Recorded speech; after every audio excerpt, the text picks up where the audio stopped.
जय हिंद दोस्तों, वंदे मातरम। अभी कुछ दिनों पहले महिमा चौधरी का एक इंटरव्यू सामने आया था, जिसमें कि उन्होंने बॉलीवुड के बारे में कुछ चीज़ें बताई थी कि भाई बॉलीवुड में किस तरीके से जो कोड ऑफ कंडक्ट होता है वो किस तरीके से पहले होता था और आज के समय में क्या कुछ चीज़ें बदल गई हैं। उन्होंने अपॉर्चुनिटीज़ के बारे में बात करी थी, लेकिन साथ ही साथ उन्होंने इस बारे में भी बात करी थी कि पहले के समय में महिलाओं को किस प्रकार से ट्रीट किया जाता था, प्लस उनसे किस प्रकार की डिमांड्स रखी जाती थी। मतलब कि उसने पहले किस तक ना किया, उस तरह की भी डिमांड्स उसमें शामिल थी और भी कई ज़्यादा डिटेल्स उसमें शामिल थी। लेकिन देखिए, ये जो पूरी चीज़ें निकल कर सामने धीरे धीरे ही सही आती हैं, पर ये कहीं ना कहीं देखिए, अगर आप एक बात को गलत बता दें, दो बात को गलत बता दें, तीन बात को गलत बता दें कि नहीं यार ये तीन लोगों ने झूठ बोला है, लेकिन हर कोई तो सामने आकर झूठ नहीं बोलेगा ना कि यार ये जो इन लोगों ने जो एक्यूजेशंस लगाए हैं बॉलीवुड के ऊपर, ये सब गलत हैं, इनमें कोई भी सच्चाई नहीं है, सब निराधार हैं। अगर ऐसा होता है तो समझ में फिर भी आता है कि चलो ठीक है भैया, ये सबके सब झूठ बोल रहे हैं।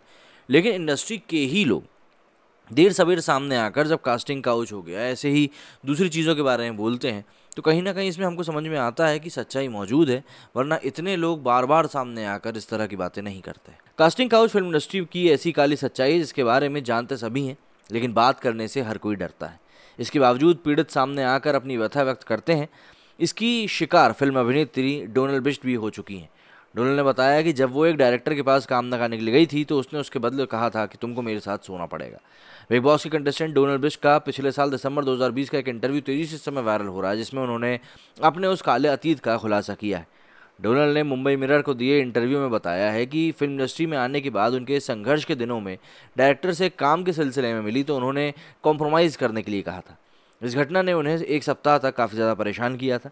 डोनल बोलती हैं कि मैं अपने काम की पूजा करती हूँ। मुझे इस बात का विश्वास था कि भले ही थोड़ा ज़्यादा स्ट्रगल करना पड़ेगा, लेकिन मैं इंडस्ट्री में अपनी मेहनत से अपना मुकाम हासिल कर लूँगी। इसलिए इस इंसिडेंट के बारे में मैंने उस व्यक्ति के खिलाफ पुलिस में शिकायत की थी। डोनल से काम के बदले साथ में सोने के लिए कहने वाला साउथ की फिल्मों का डायरेक्टर था। हालांकि फिल्मों में काम नहीं मिलने के बाद डोनल ने टीवी इंडस्ट्री का रुख किया और यहाँ उन्होंने अपने लिए काम भी तलाशे। फिल्म इंडस्ट्री में आने से पहले डोनल बिष्ट दिल्ली में एक पत्रकार हुआ करती थी।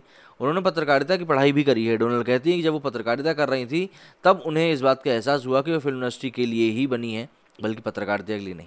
बहरहाल डोनल अकेली नहीं जो कास्टिंग काउच का शिकार हुई है। इसी महीने साथ निभाना साथिया 2 की एक्ट्रेस स्नेहा जैन ने भी अपने साथ हुई कास्टिंग काउच की घटना का खुलासा किया था। उन्होंने कहा था कि वो ग्रेजुएशन में थी, उस दौरान साउथ की फिल्मों के एक कास्टिंग डायरेक्टर ने उन्हें फ़ोन किया था और स्टूडेंट लाइफ पर बनाने वाली एक फिल्म के लिए उनसे बात करी थी। स्नेहा ने आगे बताया था कि जब मैं उस आदमी से मिली तो उसने मुझसे कॉम्प्रोमाइज़ करने के लिए कहा। मैं तो हैरान रह गई कि उसने कहा कि कॉम्प्रोमाइज़ करते ही मैं डायरेक्टर से मिल सकती हूँ। मेकर्स मुझे फिल्म में काम करने के लिए मोटी रकम भी देंगे। उस आदमी ने कहा कि बस मुझे उसके साथ पूरा दिन बिताना होगा। मुझे यकीन हो गया था कि मैं गलत जगह पर फंस गई हूँ। मैंने उस आदमी को साफ मना कर दिया और मैं वहाँ से निकल गई। लेकिन हाँ, ये एक सच्चाई है जिसका सामना आए दिन किसी ना किसी एक्ट्रेस को करना ही पड़ता है। और आजकल तो बातें ये भी निकल कर सामने आ गई कि सिर्फ महिलाएं ही नहीं बल्कि पुरुषों के साथ भी इस तरह की बातें अक्सर होती रहती हैं। अब ये जो हम लोग बात करते हैं कि नहीं बॉलीवुड एक बहुत अच्छी जगह है, या फिर वहाँ पर हर कोई एक दूसरे के लिए खड़ा रहता है, या ये कह लें कि हर कोई एक दूसरे का साथ देता है, तो कहीं ना कहीं वो इन बातों के सामने आने के बाद से धूमिल होती हुई दिखाई देती है।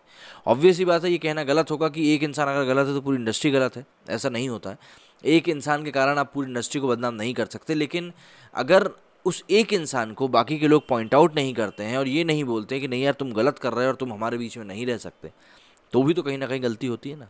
मेरे स्टूडियो में फिलहाल इतना ही। जय हिंद, जय भारत।